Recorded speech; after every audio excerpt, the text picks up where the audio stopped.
On the morning of November 20th, 1943, Rear Admiral Howard F. Kingman stood aboard his flagship and delivered a promise that would haunt American naval history.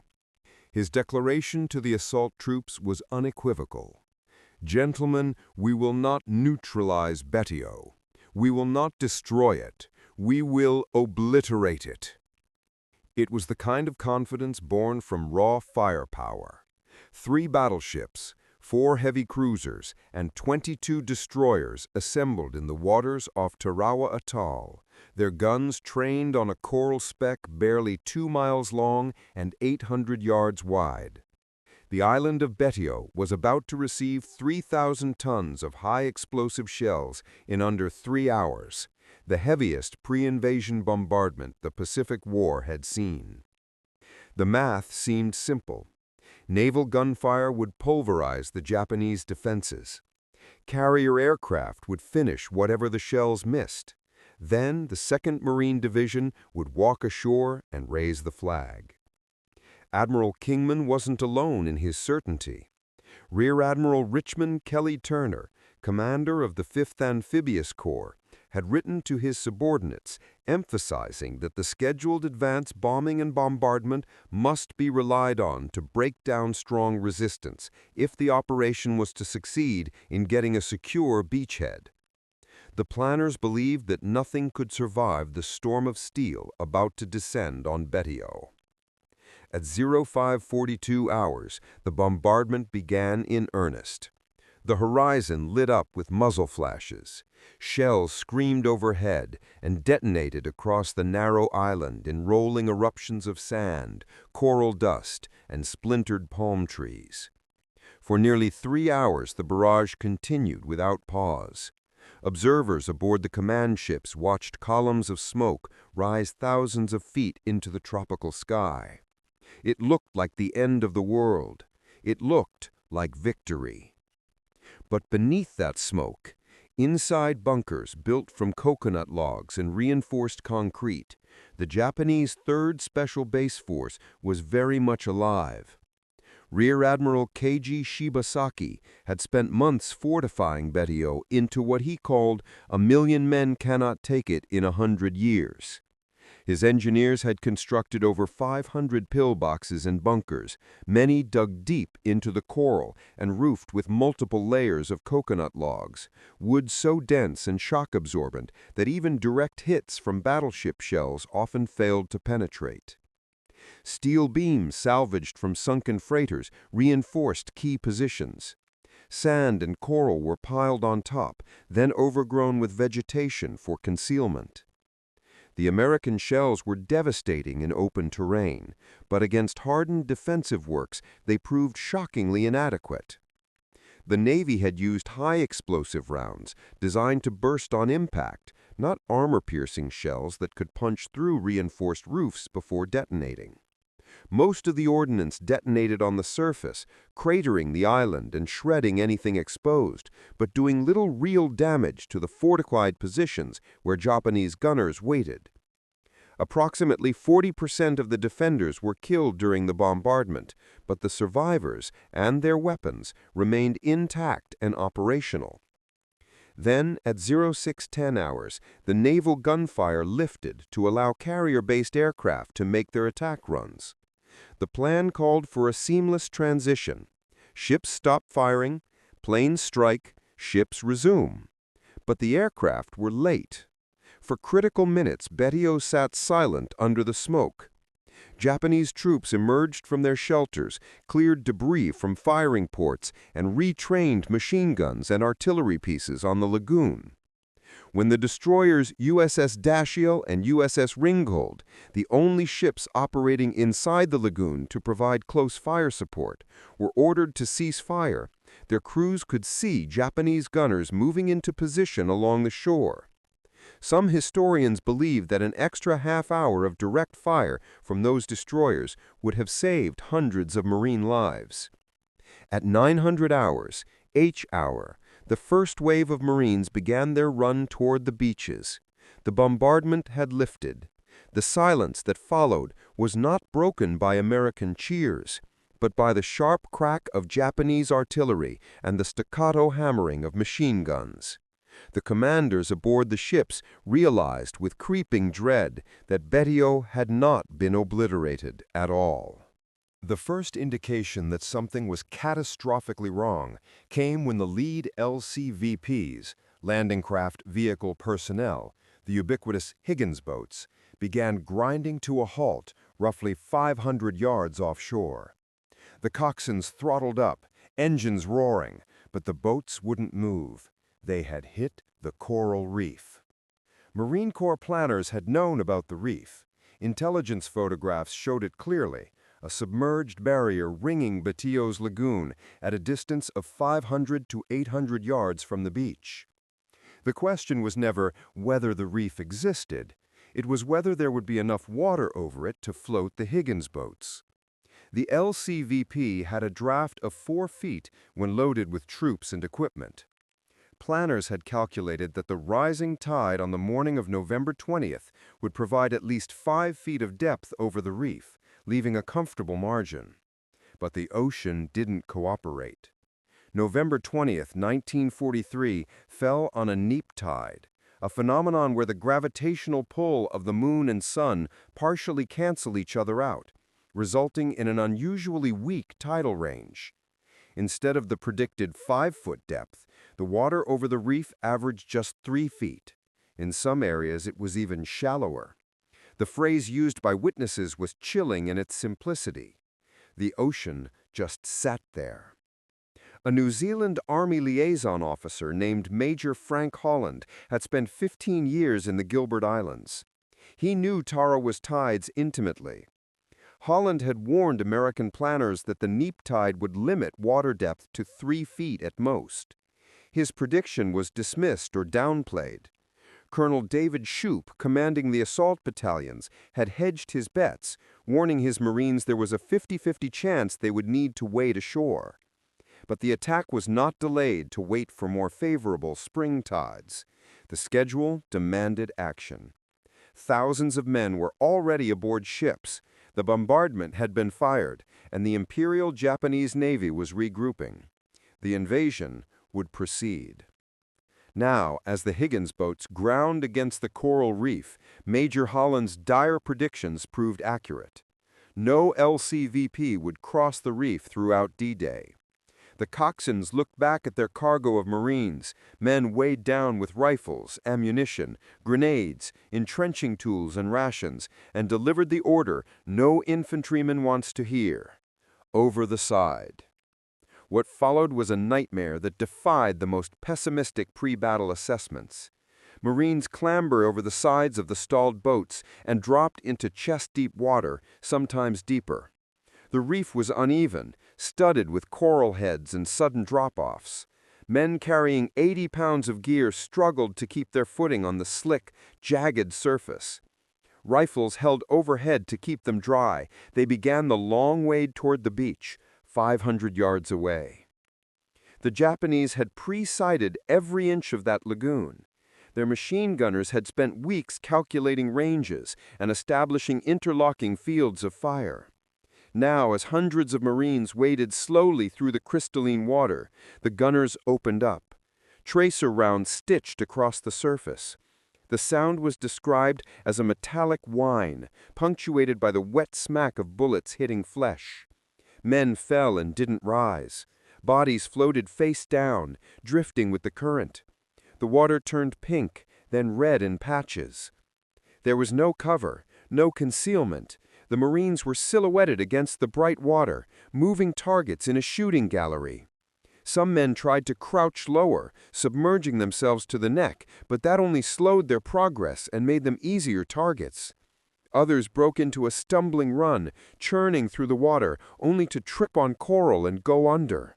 Equipment was abandoned, rifles lost, ammunition belts dropped, packs jettisoned, anything to lighten the load and move faster. But even unburdened, the wade took agonizing minutes measured in lives. Approximately 500 Marines died in that wade.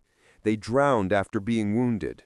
They were cut down by machine gun fire before reaching the beach. They were hit by mortar rounds that detonated in shallow water, the shrapnel shredding everything within a 10-yard radius. The survivors who reached the seawall, a 4-foot-high coconut log barricade that ringed much of the island, arrived without weapons, without cohesion, without the strength to do anything but collapse in the narrow strip of cover. The 4th, 5th, and 6th waves suffered the same fate. Landing craft ran aground or milled about helplessly outside the reef, which was swept by crossfire from behind the beaches and from a grounded hulk northwest of the pier. Coxswains who tried to maneuver closer were hit by anti-boat guns firing from concealed positions along the shore. Some boats were holed and sank in deeper water beyond the reef. Crews and passengers alike drowned or were killed trying to swim to safety. Tanks, desperately needed to provide armored fire support, were loaded onto LCMs, landing craft mechanized, that also could not cross the reef.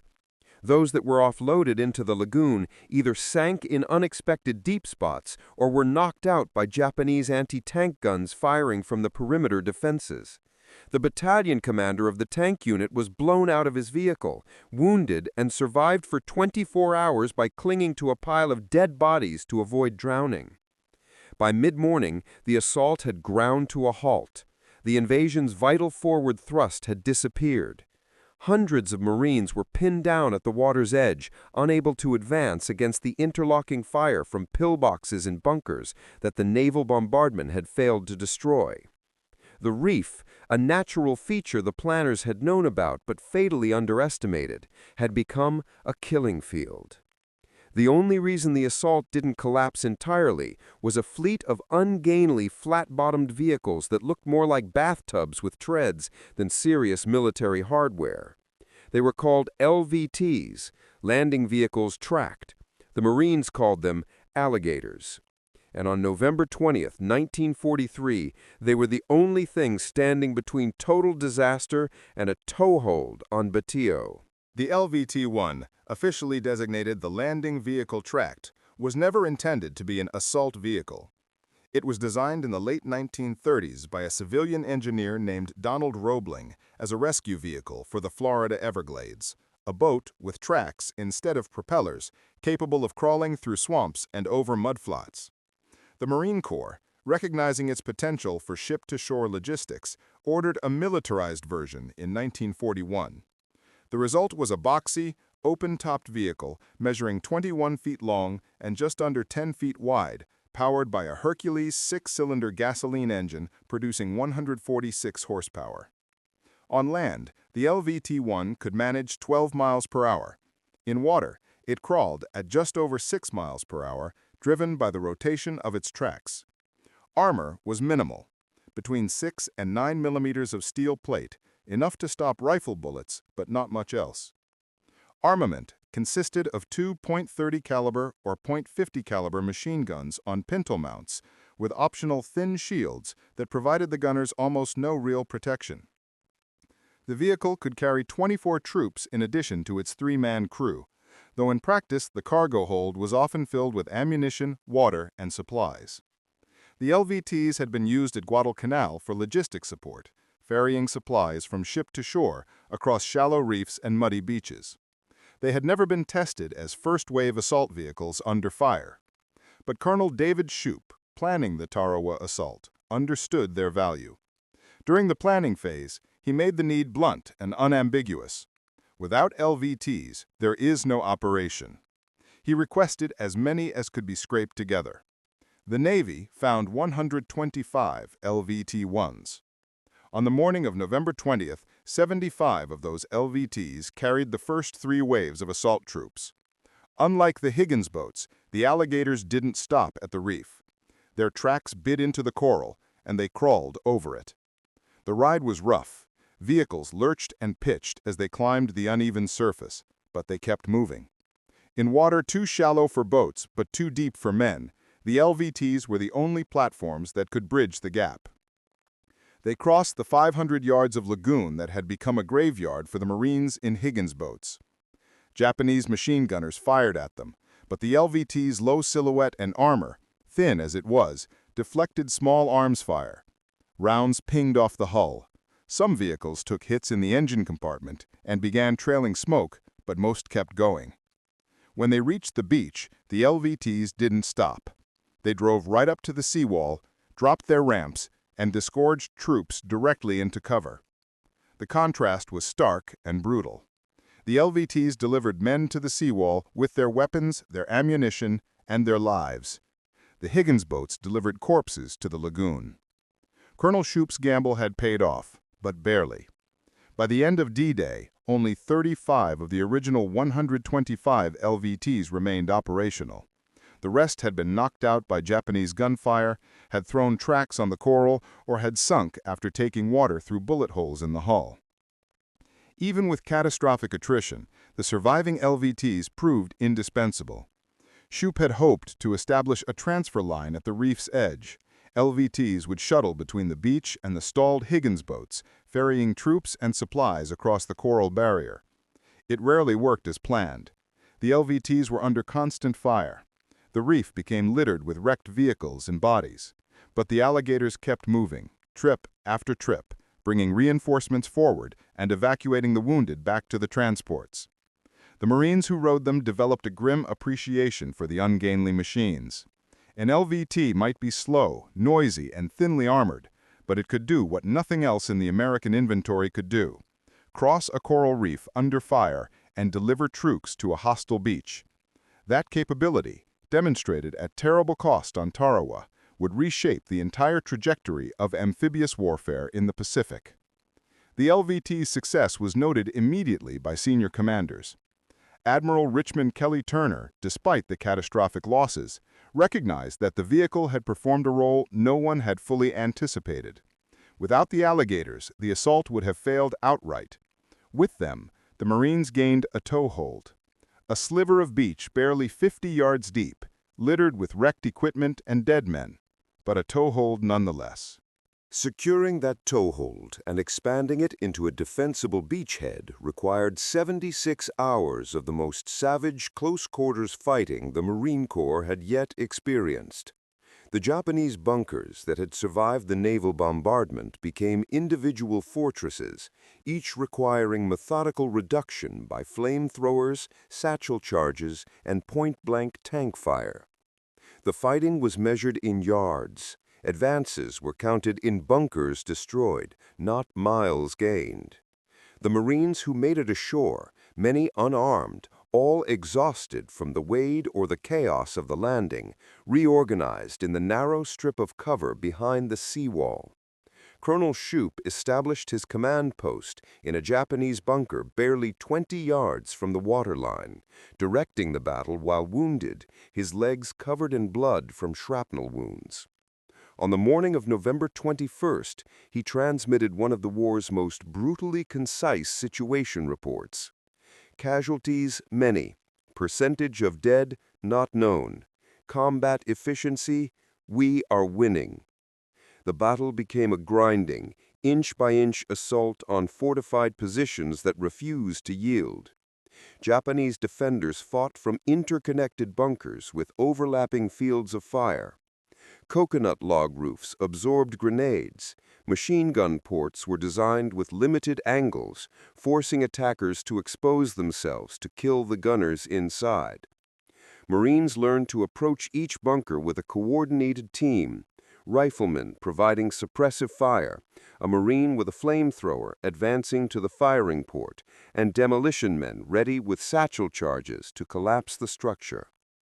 The island was so narrow that naval gunfire and artillery support had to be called in with extreme precision to avoid hitting friendly forces.